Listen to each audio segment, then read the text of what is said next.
भारत में वैसे तो कई लड़ाइयाँ लड़ी गई, लेकिन पानीपत की लड़ाई का जिक्र इतिहास में बहुत से तरीकों से किया जाता रहा है।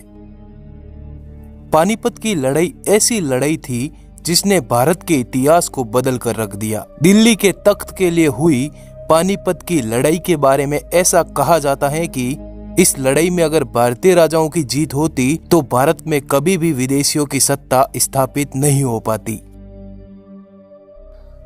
कहाँ हुई थी पानीपत की लड़ाइयाँ? यह हम सभी जानते हैं कि महाभारत का युद्ध हरियाणा के कुरुक्षेत्र में हुआ था। पौराणिक कथाओं के अनुसार पानीपत महाभारत के समय पांडव बंधुओं द्वारा स्थापित 5 शहरों में से एक था। इसका ऐतिहासिक नाम पांडुप्रस्थ है। यही पांडुप्रस्थ आगे चलकर पानीपत हो गया, जो हरियाणा में स्थित है।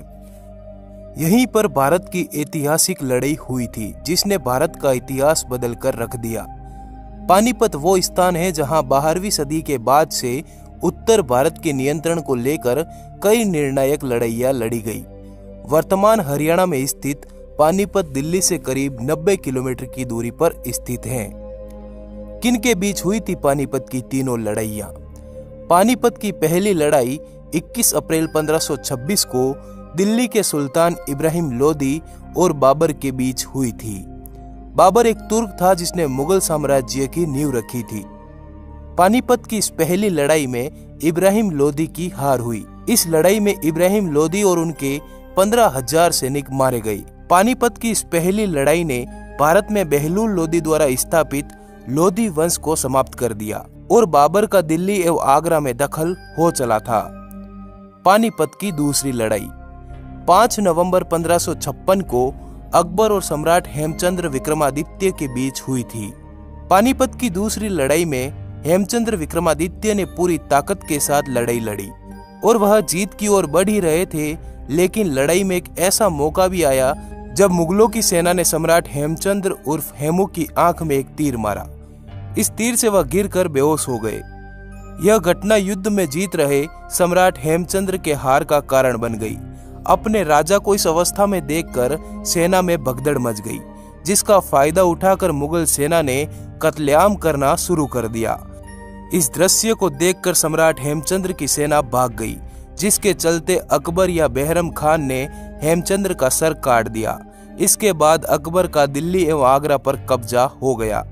कहते हैं कि सम्राट हेमचंद्र विक्रमादित्य का सर काबुल भेज दिया गया और उनका धड़ दिल्ली के एक दरवाजे पर लटका दिया गया था। दूसरी तरफ सम्राट हेमचंद्र विक्रमादित्य जहां मारे गए थे, वहां उनके समर्थकों ने एक स्मारक बनवाया। आज भी उस जगह पर सम्राट हेमचंद्र विक्रमादित्य के नाम से समाधि स्थल मौजूद है। सम्राट हेमचंद्र विक्रमादित्य ने पंजाब से बंगाल तक अफगान विद्रोहियों के खिलाफ 22 युद्धों को जीता था और 7 अक्टूबर 1556 को दिल्ली में पुराना किला में अपना राज्याभिषेक भी करवाया था। सम्राट हेमचंद्र विक्रमादित्य ने पानीपत की दूसरी लड़ाई के 1 महीने पहले अकबर के सेनापति तारदी बेग खान को हराकर दिल्ली पर कब्जा कर लिया था। पानीपत की तीसरी लड़ाई 1761 में अफगान आक्रमणकारी अहमद शाह अब्दाली और पुणे के सदाशिवराव भाऊ पेशवा के बीच लड़ी गई पानीपत की तीसरी लड़ाई। इस लड़ाई में मराठा सैनिक पूरे जोशीले भाव से लड़ रहे थे, लेकिन भारतीय राजाओं के धोखे के चलते उनको हार का सामना करना पड़ा। पानीपत की इस तीसरी लड़ाई में मराठाओं का साथ किसी भी भारतीय राजा ने नहीं दिया था। इस कारण से उनको हार का सामना करना पड़ा था। यह हार इतिहास में मराठों की सबसे बुरी हार थी।